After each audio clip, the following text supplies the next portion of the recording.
Found Grandpa's worthless attic painting. Turned out to be a six-figure secret and a promise from Vietnam. Everyone thought Grandpa Thomas had sold his art years ago, but the attic told a different story. I discovered that the week he moved in with me, when dementia's fog finally pushed him out of his century-old house and into my spare bedroom. Going through boxes felt like time travel in reverse. Yellowed letters, brittle sheet music, sketches of my late grandmother dancing in pencil. Then I found the canvas, unframed, wrapped in newspaper from 1969, tucked behind the broken grandfather clock. I peeled back the paper and gasped. Midnight blues, amber reds, and three figures linked by a silver thread. It looked exactly like the kind of lost modernist pieces art blogs drooled over.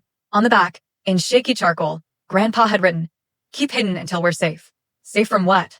Asked him that night while spoon-feeding him tomato soup. He stared past me and recited the lunch menu from his Navy days.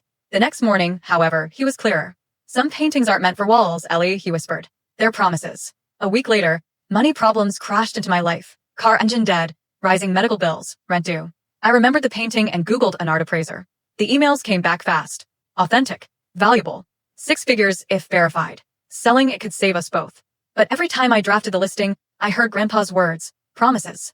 To whom? And about what? That Friday, he had a lucid spell. His eyes, usually cloudy, snapped into focus. He saw the rolled canvas beside my laptop and frowned. "You opened Pandora," he said. I apologized, then asked what the silver thread meant. He exhaled like letting decades of air escape. 3 brothers painted their grief into that canvas after Vietnam, he said. Not brothers by blood, brothers by foxhole. One of them was me. He tapped his chest. The thread is everything we couldn't say to family, priests, or politicians. We pledged to hide it until the nightmares stopped. Grandpa's voice cracked. But the nightmares never stop, Ellie. Not really. Did you promise never to sell? I asked. He shook his head. Promise was simpler. Keep it safe until it feels like a painting, not a wound. That night, I lay awake replaying his words. The painting could pay for his memory care facility, a mechanic, groceries for months.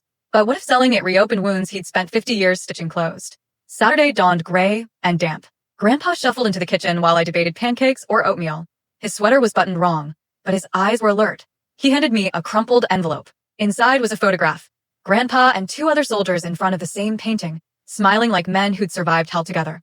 On the back he'd written yesterday's date. It's just paint now, he said, voice steady. You kept it safe long enough.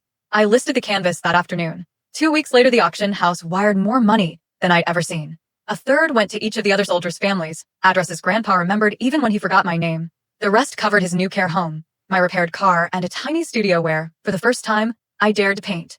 Grandpa no longer remembers the silver thread, but I do. It's what ties us to the promises we keep, and the ones we finally let ourselves release.